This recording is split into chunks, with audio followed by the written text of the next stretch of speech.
moderate today's discussion, and we are going to wait a couple of more minutes to allow the audience to join us before we kick off with the discussion. So please bear with me.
I see that we already have many people following us, but we are still waiting 2 more minutes before we start with the discussion. Thank you.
So, I think it is time to start. We have waited a couple of minutes for people to join us, but in order to kick off with the discussion, I would like to wish you welcome to this webinar organized by NATO Headquarters Public Diplomacy Division in cooperation with the Estonian Atlantic Treaty Organization. This non-governmental organization was established in 2001, representing NATO's values and raising awareness of security and defense topics among the population of Estonia and also abroad. It has become a stable and respected platform for discussion on foreign and security policy, international relations and security issues. My name is Martin Hurt, and I'm a research fellow here at the International Center for Defense and Security, based in Tallinn, Estonia, and I will moderate today's event. Before we start, I will make a few administrative remarks. NATO headquarters will live stream this event on the NATO Engagements Facebook group. This webinar can also be followed via YouTube, and it is being recorded for publishing after the event. Chatham House rules do therefore not apply. I repeat, do not apply. The audience that participates via Zoom can submit questions through the Q&A system in a written form, and I encourage you to use this opportunity. The Q&A button is situated at the bottom of your Zoom window. With this, I would like to introduce our speakers of today, starting with Ms. Burcu, who is the Director of Operations in NATO's Operations Division since February 2019. She is responsible for ensuring the effective strategic oversight of the Alliance's current and future operations and missions. She studied international relations in her hometown, Ankara, and started her career in 1994 with an internship at the European Commission. She has also worked at the Council of Europe as liaison officer to the OSCE, and she has served as Deputy Director of the Private Office of Secretary General Lord Robertson and Jaap de Hoop Scheffer, and has later worked with civilian military planning and operational and civil preparedness in NATO headquarters. Ambassador Kyllike Sillaste-Elling serves as the permanent representative of Estonia to NATO since 2017. Before, she was the foreign policy advisor to the President of Estonia, worked as Undersecretary for Political Affairs at the Ministry of Foreign Affairs in Tallinn, as foreign policy advisor to the Prime Minister, and she has been in foreign service at the Estonian embassies in Washington, D.C. and London. I will introduce our third speaker today, Mr. Sven Sakkov. Sven is the director of the International Center for Defense and Security here in Tallinn, Estonia.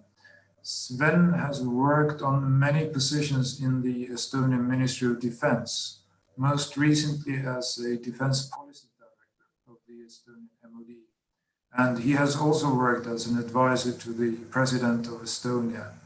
Before joining ICDS, Sven Sakkov served for 2 years as the director of NATO Cooperative Cyber Defense Center of Excellence in Tallinn. So I am in a position of moderating a discussion with both my current boss at ICDS and my previous boss at the Estonian delegation to NATO. The name of this event is NATO in a post-COVID world, and I think it's very well phrased.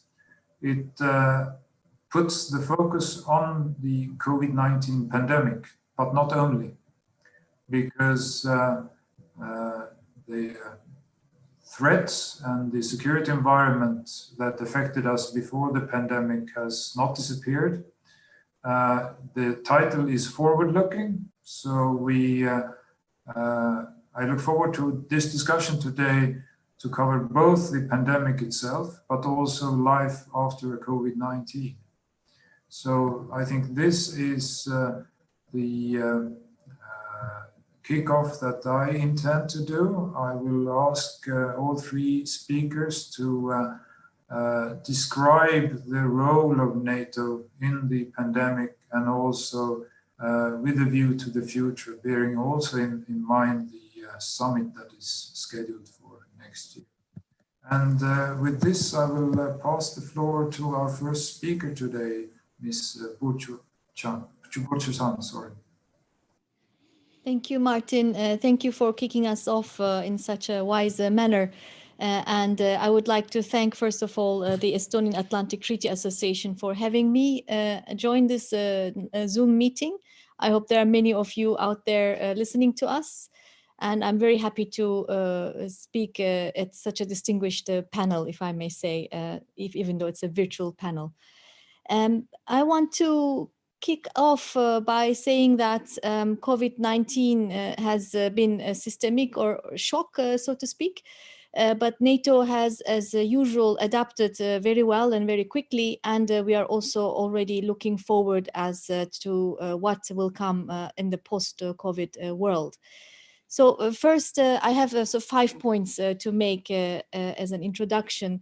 My first point is that COVID-19 has confirmed, reaffirmed NATO's value, both in terms of its political closeness, the solidarity that the allies have shown between them, very much true to the spirit of our collective security, collective defense mantras. So even in the midst of immense difficulties domestically at home, they have actually stepped up and helped each other and also helped partners across the world. So I believe has been an important outcome. And also the value of NATO's tools was reconfirmed as well.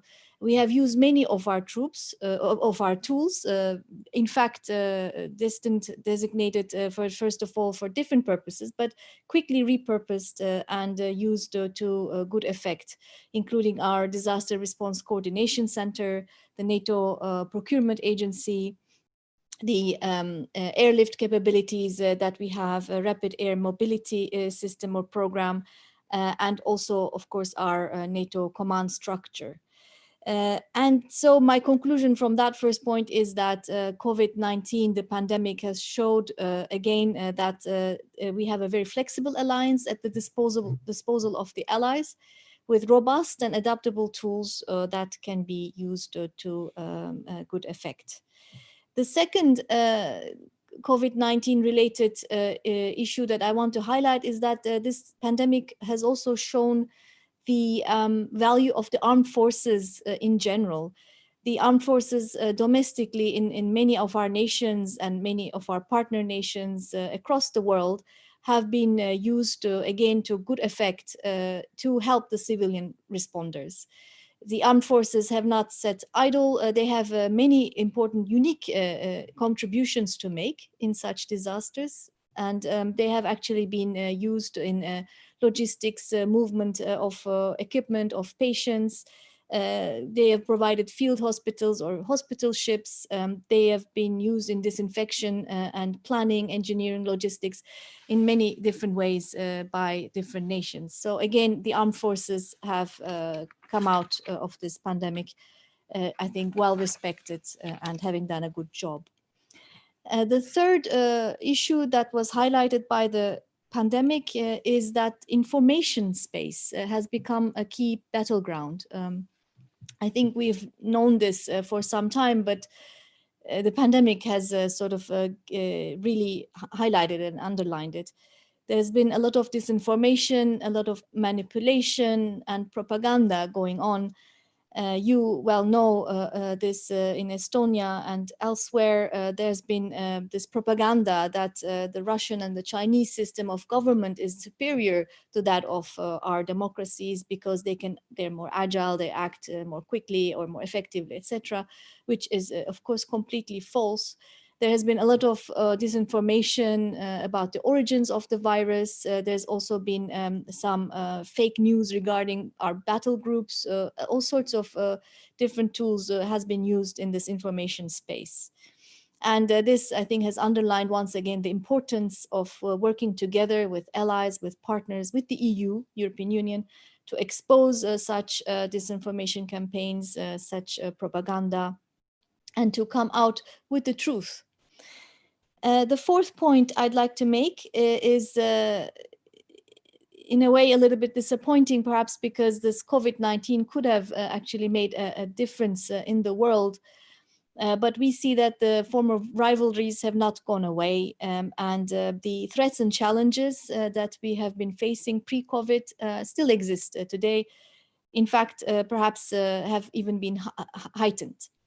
There's a risk of our potential adversaries to take advantage of the distraction that COVID has imposed on us. Both state and non-state actors might try to take advantage of this. And so I think the lesson here is that we absolutely need to remain vigilant. And we need to continue to focus on NATO's core purpose and core tasks. This is very important. We have to continue our work on deterrence and defense. We have to continue our operations, missions, and activities. And we have been, in fact, doing so. Even despite this pandemic, NATO has been unwavering in its commitment to collective defense. We have, of course, the enhanced forward presence, the air policing that has been continuing.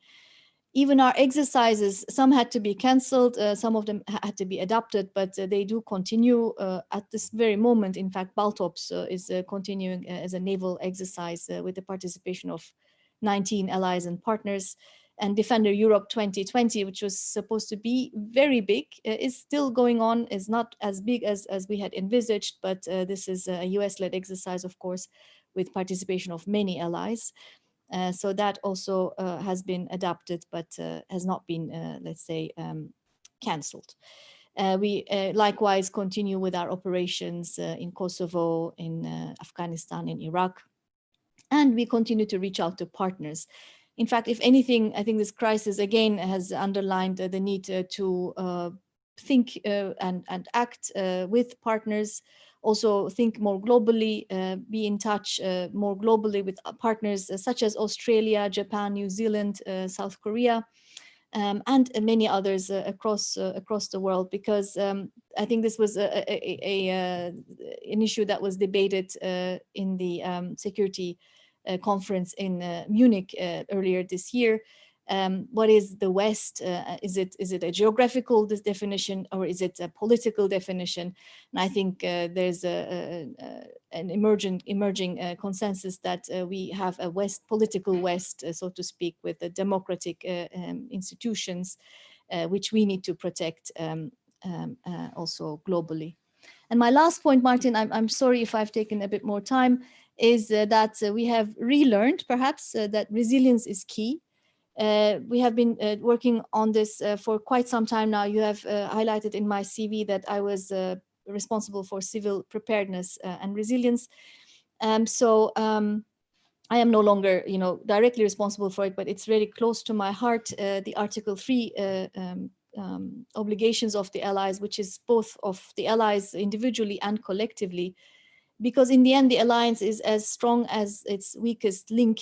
Therefore, each ally, of course, has to do its homework and be able to withstand attack. And attack here is not just military attack. I think we've come to understand this in a much broader context, also with hybrid threats that we've been facing.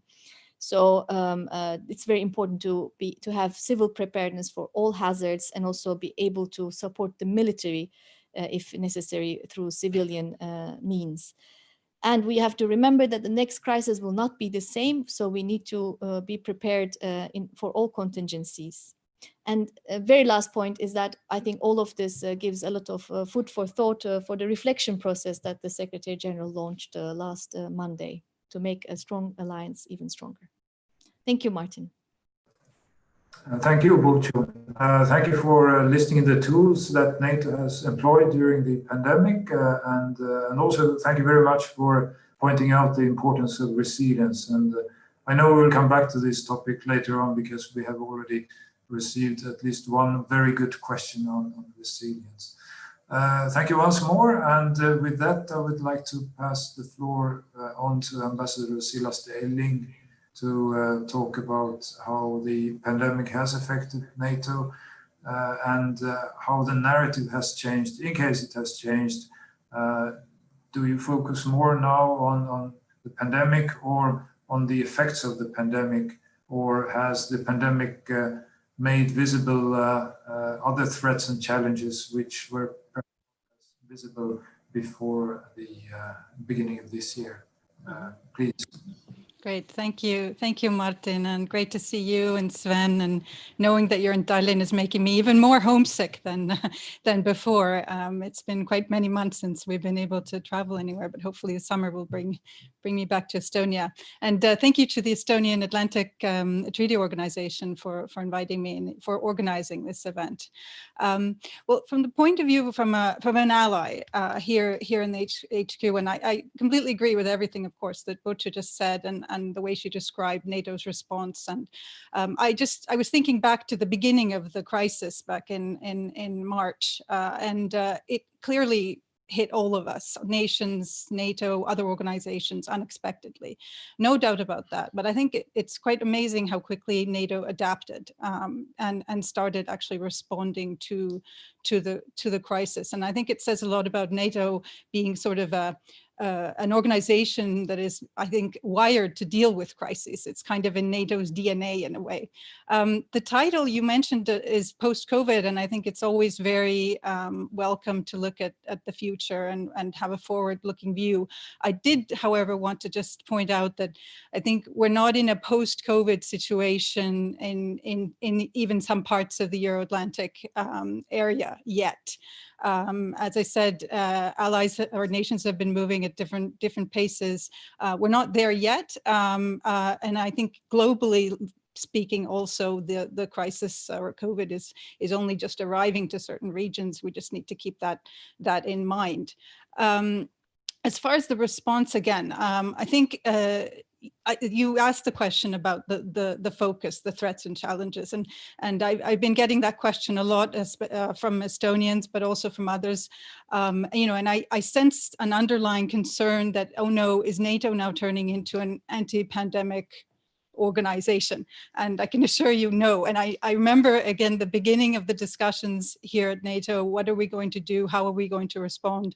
I mean, there was never a question of not responding, given the nature of the pandemic itself. But from the very beginning, it was clear that NATOs would keep dealing with the core tasks and the core business, and that security is the most important task at hand. And you've heard this sentence said many times by Secretary General, but also by others, that the goal was to make sure that this health, economic crisis, civilian crisis doesn't become a security crisis. So as Burcu said, no changes in NATO's posture.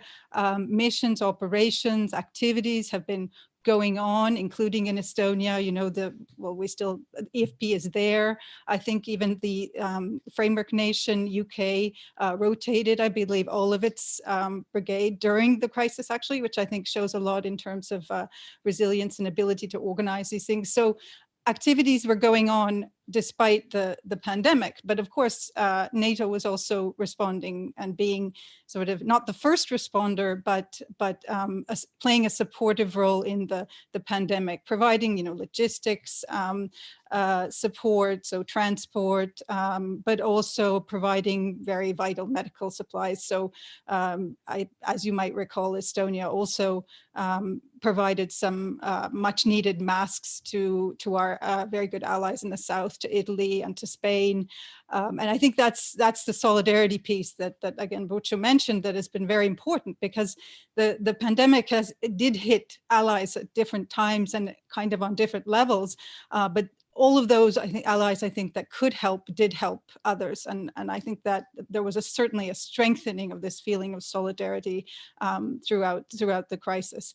Now, on the threats, you know, I mentioned, I think NATO has been adapting, as we know, for a number of years now, and adapting to all kinds of different threats coming from different directions. So I don't think it's necessarily the case that just because now there's this pandemic threat that's on our radar, it doesn't mean that we're not keeping an eye on all the other threats also. I mean, we're capable of doing many things at once. And so nothing has changed. I think actually what might happen, or what we've seen, is maybe, as was mentioned before, that some of the threats have actually come more to the fore and been even highlighted even more. So disinformation is, I think, a very key area. Yes, it was on our radar before, we were talking about it, but now I think throughout the pandemic, pandemic, we've seen some very stark examples of how disinformation, propaganda, false narratives are being used, how some of our adversaries are trying to kind of split us within the alliance. And so I think actually the threat picture hasn't changed. If anything, we've seen even more sort of issues being highlighted. Thank you, Ambassador Sillaste-Elling, for these very wise comments and for pointing out the examples of solidarity that we saw, and for pointing out that the focus of NATO will still be on security and defense and not shift more to pandemics and similar challenges. And with that, I would like to pass the floor over to Sven Sakkov. Please, Sven. Well, thank you, Martin, and thank you for all the people watching us, either at Zoom or in some other way. I want to acknowledge and then say hello to ambassadors I see have joined us, and of course also those people who have joined us from far away. Hello, Jim in Washington, DC, and hello, Mikko in Cairo. I will try to talk about basically what the topic is kind of the post-COVID world and NATO. And I'm starting from the obvious, which is that without the US, there is no NATO. And here are some factors we need to look at while dissecting that notion. The first is that we see very clearly that the attention of the United States has turned and is going even more to be turned to a Far East. The second is the fact that US has become self-sufficient in oil and gas. And that has actually allowed the US also to turn its attention away from Europe, because in a way, Europe is geographically in a correct position in order to do power projection of the United States, if necessary, also to the Middle East, basically to the oil-rich Middle East region. And then the third factor is let it put it this way, very peculiar presidency of Donald Trump, and what all that means to the alliance, whether for the next half a year or whether for the next 4.5 years. Now, talking about US, I think it's if you try to simplify the challenge ahead, what US has, I have said the US has to manage simultaneously the decline of Russia and the rise of China. Do those things at the same time. And the latter, basically, how to manage the rise of China, is way more prominent in American thinking than how to manage the decline of aggressive Russia. When you look at US, this is a bipartisan. The understanding of China as a big systemic competitor for the US for the generation of generations. It is even more than bipartisan, it is societal. Now, at the same time, we live in a world where Europe needs United States in order to contain Russia militarily. Europe cannot do it alone on its own. All those talks about Europe doing that without the United States, those people do not have a understanding of military necessities. If someone wants to read about that, I recommend to look at the study from end of 2018, published by the IISS and the GAP on what would that entail and how much investment in defense is lacking. So basically, on the one hand, Europe needs US in order to contain Russia militarily. At the same time, the United States needs Europe in order to contain China politically and militarily. And I think here is a possibility for this kind of, let's say, new transatlantic deal or a compact or a charter. Well, I think looking at that, the biggest problem is that there are quite influential people in Europe who would, instead of supporting our biggest and most important ally on whom we also depend, they want to split the difference between the US on the one side and China on the other side and make profit out of it. If that happens and if that thinking prevails, I'm afraid that NATO will, because of a disinterest of the United States, become a new WEU, Western European Union, which for decades, as an organization, operated in Brussels, but actually knew no one from outside of a foreign policy community had any idea what it does. It had its own ambassadors, military committee, all of that kind of thing, and nothing happens. It was just an empty shell of an organization. Now, it has been said by someone I cannot have not been able to find out who said it originally, that NATO as an organization is in a great shape, but NATO as an alliance is half dead. And this is, of course, that person really was looking at the peculiarities of the Trump presidency. And now this can change in November. But a longer and more systemic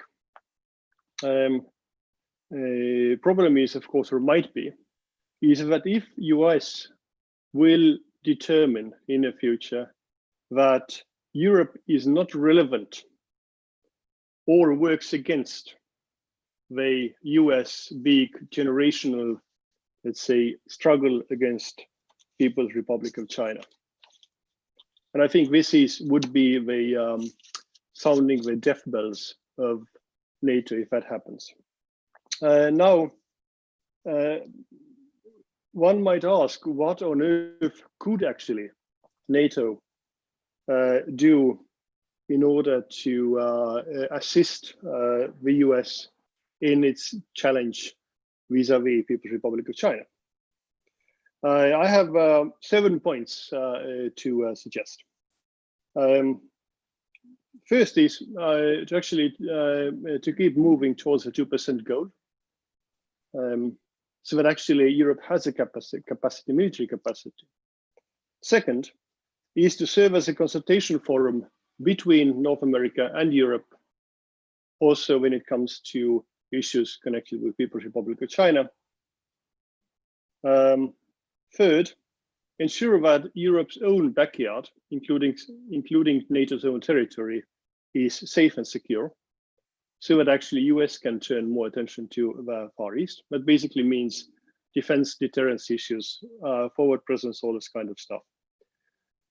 Fourth, to develop a comprehensive DIME strategy to deal with the rise of China, and the DIME meaning the diplomacy, information, military, and economy, military terminology. And here, military is by far the least important, the smallest part of the DIME strategy. But diplomacy, information, and economy are very important. Fifth, for NATO allies to restrict collectively transfer of technology for the PRC, what might be used for the also for the cutting-edge military technological breakthroughs. Basically, something akin to the Cold War CONCON, which was basically against the communist bloc countries.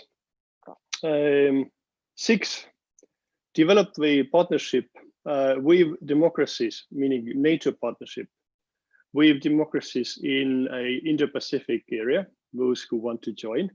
But we can, of course, think of Japan, Republic of Korea, Australia, New Zealand, maybe India. Let's call it, for example, Partnership for Democracy. And of course, as is the case with P4P, it is a menu. So we say every country, every partner can have as far a cooperation with NATO as the country wishes. And the seventh is basically NATO common structure, NATO as an organization to assist, if it is practical, those allies who are conducting freedom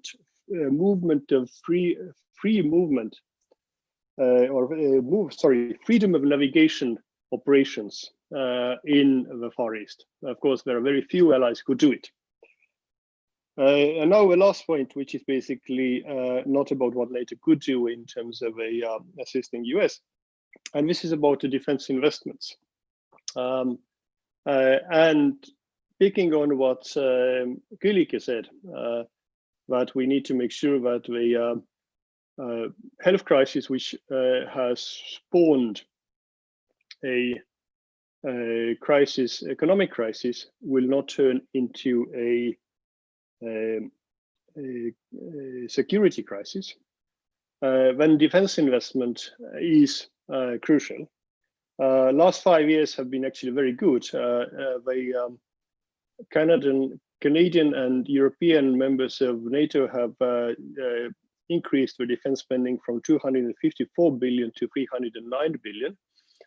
And now the issue is, how will that be managed in the future when the economic cost of a downturn will kick in, and whether defense will not suffer because of a economic crisis which has been induced by the health crisis. There are some positive examples. For example, Norway has declared that it is, continuing on its 2% path exactly as it has promised to. And Finland, which is of course outside of NATO, said that the economic crisis will not impact their biggest ticket acquisition of a 5th generation fighter aircraft program. I hope that other countries in NATO will follow and reiterate this issue of a movement towards the 2%. Thank you very much. Thank you, Sven, for focusing much on what Europe could do to support the US and focus on China in the future. I would like us now to focus on the questions that we have received. And we received a number yesterday, and I will first very briefly turn to our two speakers in Brussels and ask for a very short comment on whether you have been able to identify some lessons learned from the COVID-19 pandemic. I know that probably there is no official lessons learned process that has been implemented so quickly yet, but could you please point out both at least one big takeaway from the pandemic, Ambassador Sillaste-Elling and Ms. San, please? Yeah, thank you. Thank you for that question. Well, maybe I point to two, if I may. You asked for one, but two aspects that jump to mind. One is, of course, the readiness. And as we're looking towards the future and even the near future in the autumn, the possibility of a second wave, of course, is being discussed, I think, in capitals, but also here. I mean, I think we have to try and be as ready as possible, both in terms of supporting each other, having already some, dare I say, stockpile, some equipment, so that we don't start looking around for masks and other equipment that we need immediately should a second wave hit us. So readiness is certainly one thing. And you can also do a lot of planning in advance in terms of looking at how to transport certain equipment from one part of the alliance to the other. And work is going on in all these fields, which is very welcome. But the second aspect I wanted to mention that I think we all felt was is the importance of having secure lines of communication. That's sort of the digital aspect. Yes, some of the secure lines I think are already there. Allies have them nationally. NATO has also some facilities in place, but here I think we need to do more. We need to really do more and be ready so that we can, no matter what happens, be it a pandemic or any other kind of a crisis, we can continue with business as usual, as smoothly as possible. And I would say that, first of all, agreeing with all those points, the importance of keeping with the core tasks of NATO is clear.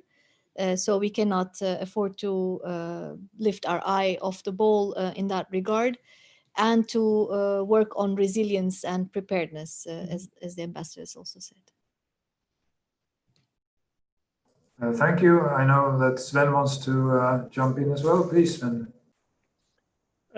For me, one of the lessons learned, and this is not on a level of NATO, but on a level of individual countries, it shows how important the redundant capability of defense forces and voluntary defense organizations like Defense League in Estonia are in times of crisis. For example, I give the international audience of this webinar an example that every Estonian knows it by heart, is that we have a biggest island in Estonia called Saaremaa, which was really badly hit with a virus, because it hosted a volleyball team from Milan on the 5th of March. And then basically it spread it quickly in this island. And Ireland, basically by now, it has a 1/40 of Estonian population, but had 1/3 of the cases of virus. So Estonia coped extremely well, at least until now, touch wood. But there was one island which was really under heavy stress. So basically what Estonia did, the Estonian Defense Forces moved to the island and set up a field hospital, equipped with everything, including 12 ICU beds, and was able basically to contain that. This kind of extra capacity was really handy. When you look at the Estonian planning staff, crisis planning staff during this pandemic, half of the people you saw on screen were in uniform. Basically people who know how to plan and how to work on an operation as such. And of course, when it comes to redundant capacity, we saw the valiant efforts, for example, by German Luftwaffe, which was transporting heavy, let's say very, very hard cases of patients from Italy and France to German military hospitals, maybe also civilian ones for the treatment. Such kind of things, I think, underline why defense forces and the money invested in them are important, not just in times of war, but also in some civil emergencies. So thank you very much. So I take that readiness is important, preparations for either the second wave of the COVID pandemic or whatever crisis may occur in the future, pointing out the need for increased resilience, secure communications, and of course the value and utility of having capable armed forces. And one of the questions that we have received today is about to what extent will now the coronavirus compel NATO allies to enhance resilience in line with the 7 baseline requirements adopted at the Warsaw Summit back in 2016. Do you foresee any areas beyond healthcare that could be affected as you see, bearing in mind that this is, of course, a national responsibility? Who would like to take on this question? The ambassador is pointing at me. So Sorry. It's a great question, and I'm happy that you brought up the baseline requirements for resilience. I think it was always clear that we would continuously review them and revise them as necessary. And this work is indeed ongoing with regard to also this new pandemic that we are facing. You pointed out that health sector, in fact, mass casualties is one of the baseline requirements areas that we look at, certainly very directly affected by this experience, but also many other areas. And one of them, the ambassador pointed out, is the secure lines of communication. So that is both with regard to defending against cyber threats and also lines of communication in terms of transportation as well. Everything is interlinked, and we now, as this webinar is also an example, rely much more on the internet and on secure communications between us. We have, as you know, had 3 ministerial meetings on secure line. We are having another one next week. So it is very much, we are depending on these connections at the moment, and perhaps for the foreseeable future as things develop. The European Union also has held several ministerial meetings like this.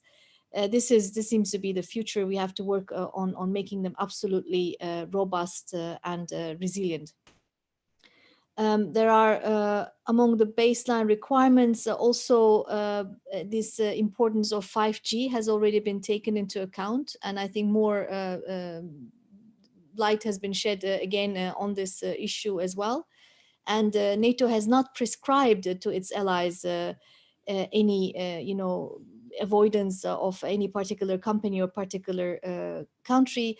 But what we have underlined is that there has to be absolute vigilance and a very good understanding of the possible vulnerabilities before going into some long-standing contractual engagements, arrangements with any one company or another. So all these issues are taken together and being discussed at the right committees at the expert level, also in the council. And the Secretary General will line up the defense ministerial decisions early next week, and he will touch upon this question of the baseline requirements as well. Thank you. And I have also received a couple of questions related to disinformation. One more perhaps theoretical, one is more practical and perhaps even an example of such. The first is about an increased level of disinformation from Russia and China. They even work together. What are the predictions for the post-COVID-19 regarding disinformation? Do you believe that this will increase in the future? Will China and Russia, and also possibly Iran, keep working together? And what does this threat, how does it affect NATO as such? And I see that Sven would like to take this on. Well, at least I will try to open it up. I'm not sure that we have a good evidence that China and Russia have been working together. If the persons pose the question would be so kind and write into Q&A a link where I can look it up. Maybe I have overlooked something. I think overall it has been a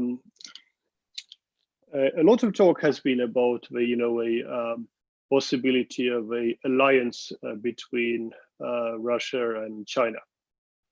For example, in the context of where US foreign policies and whether that will not push Russia and China closer together into alliance.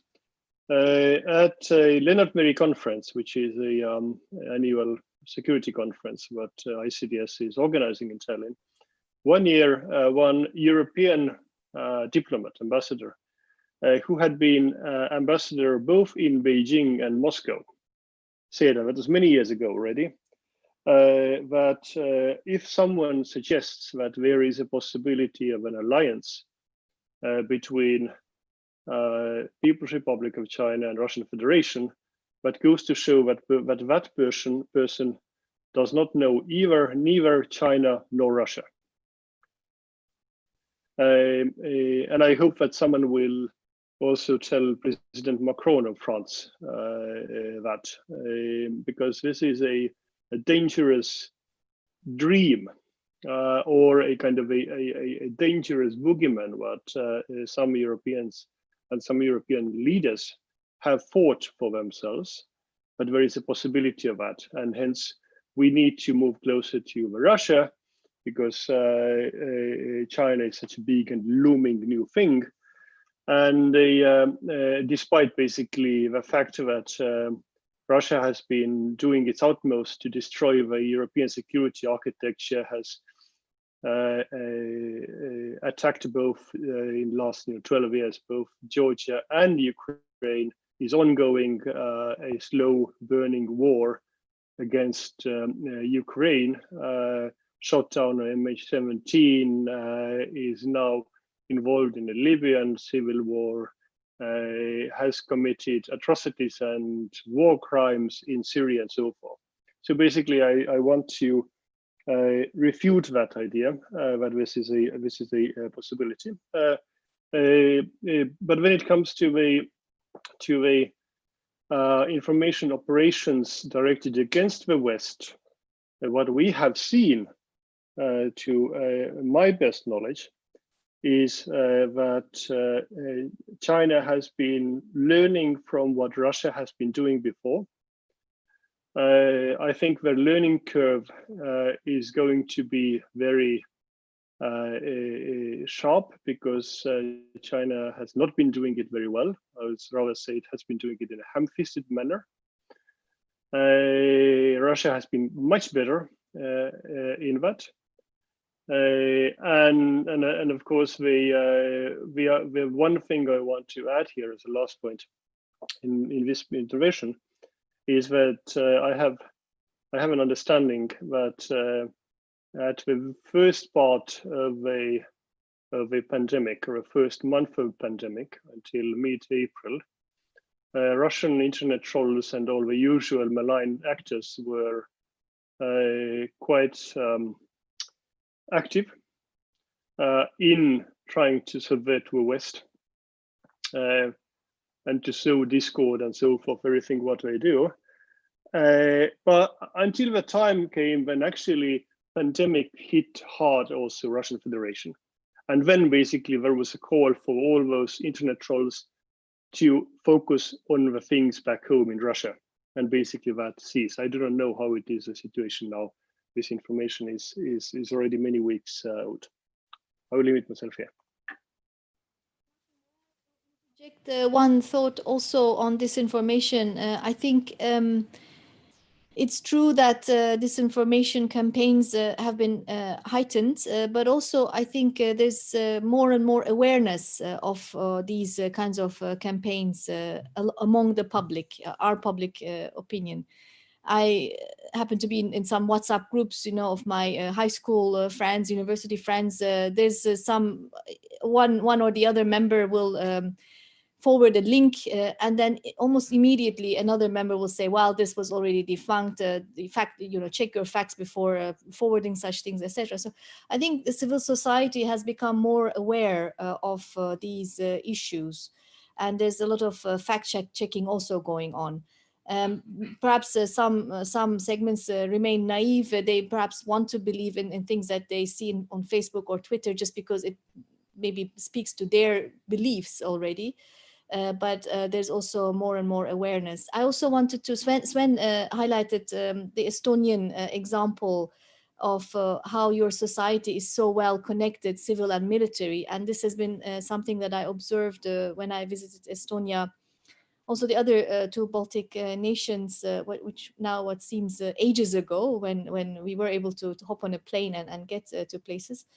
And what struck me was how well integrated your plans, your defense plans and response plans are to all sorts of contingencies with civil and military, and you really regard this as a whole of society effort. And I think this is a best practice that the other allies will also have been benefiting from and should be taken very seriously. Education is very important. Young people, you have to explain and tell them and interact with them in order to make them much more aware of all these dangers that are presented by disinformation and other hybrid tactics. Thank you very much. Time is running out, but I will try to take a couple of more questions. One relates to NATO-EU cooperation. It comes from Jim Townsend.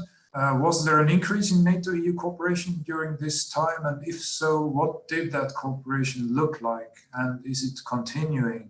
And first and foremost, I would like our two panelists in Brussels to respond to this, please. Yeah, I'm happy to respond, and it's a great question and extremely relevant. So from the point of view of an ally or EU member state, purely on a sort of personal level, cooperation certainly intensified. I mean, I had regular contact, I think once a week, with my colleagues on the EU side of the house, downtown, as we say here in NATO, just to see how the EU is responding, talking about how NATO is responding, and of course, from the point of view of a small nation as we are, it's extremely important to not have sort of a doubling of effort on both sides of the house. But that's on a sort of very personal level. But we've always been supporting, of course, closer NATO-EU cooperation, and I think it's quite telling that actually this one of the first ministerials that was mentioned, that was held by video during the actual crisis, or at the beginning of the crisis. We had actually the EU side participating. High Representative Borrell was present and will be also at the Defense Ministerial next week. I think it's extremely important. We'll also have Finland and Sweden, but also Australia, which is also telling, and that sort of speaks to the point that Sven was making, that NATO needs to be more engaged with Asia Pacific partners, and indeed I think that's already happening. So I'm happy to report. But I think it was a very good point that Sven made. Yes, EU-NATO cooperation is absolutely key, and not least on issues like disinformation. I think where the EU has actually been doing a lot of very good work for a number of years on sort of bringing false narratives to the fore. Actually sort of debunking false information, and they have a very well developed system there. I think also NATO's been doing a lot on that, and sort of making sure that the NATO sort of, or our narrative, is out there as well. I mean, you can't we don't do propaganda, of course, none of us do. We're democracies, but we can try and fight this with actually just giving pure facts of how allies have helped each other, how there's been a lot of support and solidarity.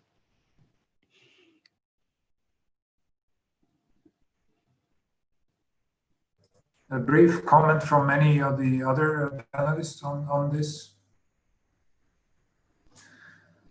Okay, well, thank you very much. I intend to stick to the timeline. We had planned 1 hour for this discussion. I'm very sorry that we are not able to respond to all the questions that we have received. I hope that all the questions received at least partial responses due to the 5-minute interventions and also perhaps fragments from other interventions. So with that, I would like to thank all 3 panelists for your time and for very good interventions. I would also like to say thanks to the organizers of this event, the Estonian Atlantic Treaty Organization, and also NATO PDD in Brussels. And last but not least, certainly all technical staff who have been busy ensuring that the platforms work well and are able to support this event. So with that, I would like to conclude. Thank you once more, and I am already looking forward to seeing you next time in other fora. Thank you. Martin, I'm very sorry. Can I just want to respond to one thing that Sven said, and I'm sorry to prolong it, but I think I see it more nuanced than the picture he drew of the US and its sort of losing of interest, etc.